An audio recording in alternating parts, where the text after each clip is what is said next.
Bienvenue à bord de cette Harley Davidson Lowrider.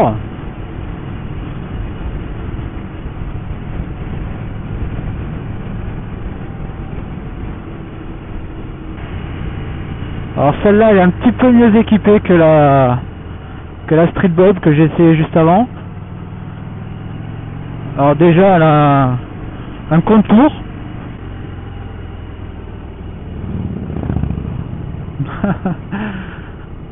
Elle a aussi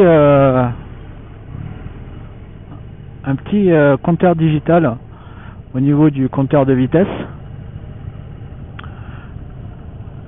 où grâce au bouton trip ici on peut voir donc le kilométrage total, trip A, trip B, l'heure et donc le rapport engagé. Voilà. Bon, c'est toujours une Harley, hein, donc ça vibre énormément. Alors par contre les rétros dans celle-là, voilà, sont super bien placés. Hein, on voit à peine le début des épaules. Et par contre ils vibrent beaucoup moins que sur la Fat Bob. Alors la position est aussi assez naturelle. Bon, les bras toujours un petit peu tendus du fait de la position du buste un petit peu vers l'arrière. Par contre la position des jambes, voilà, beaucoup plus fléchie, moins doigts de pied en éventail. Qui est, je trouvais ça en fait assez agréable. La position encore plus en avant. Mais bon voilà, ça reste quand même une position de conduite assez agréable. Alors par contre la pédale de frein arrière donc, qu'on doit utiliser principalement on va dire sur les Harley par rapport à ce qu'ils nous ont dit au briefing, elle est assez difficile à atteindre sur cette Lowrider.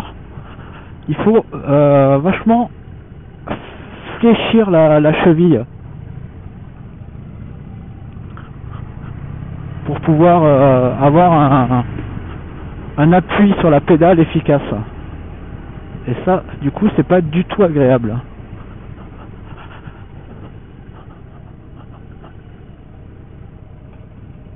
Vous voyez dans ce cas là exactement où je dois freiner,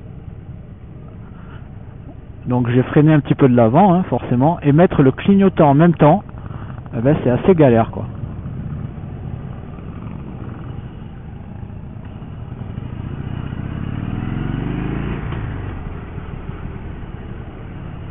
Alors la position sur la position des pieds sur les cale-pieds se trouve assez naturellement quand même.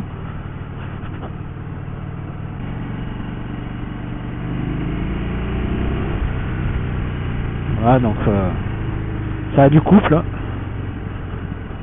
Je pense que les Harley, elles ont c'est des motos qui ont toutes plus ou moins du couple.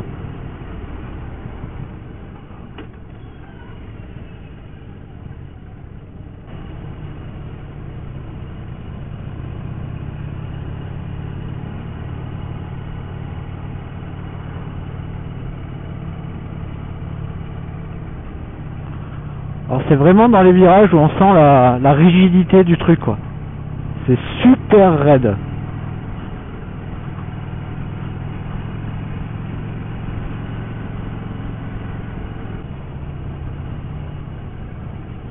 Alors, un autre point qui est assez désagréable sur cette Lowrider, c'est le levier de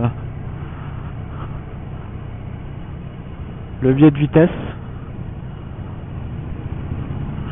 Parce qu'il est assez haut, donc du coup pour passer la première ça oblige à décoller le pied du repose-pied, et pour monter les autres vitesses ça oblige à une grosse flexion de la cheville. Donc voilà, ça c'est pas très agréable.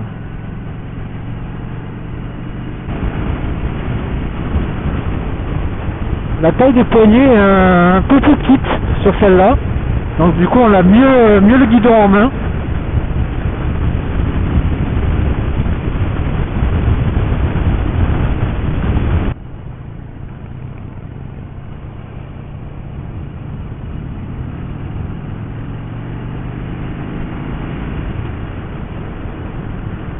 La désactivation automatique du clignotant, ça peut être pratique, mais ça peut être aussi handicapant.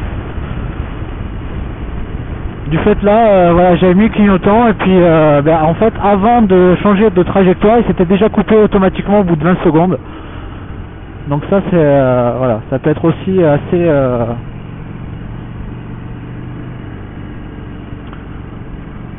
assez handicapant.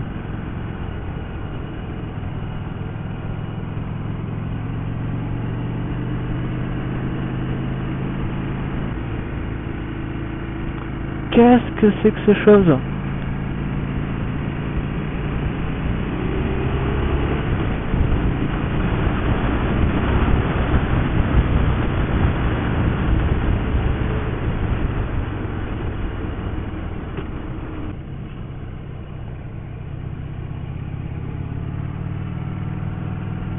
Ça va, le changement de prise d'angle est quand même assez facile, même si c'est raide. Et c'est voilà que se termine ce deuxième essai Harley Davidson.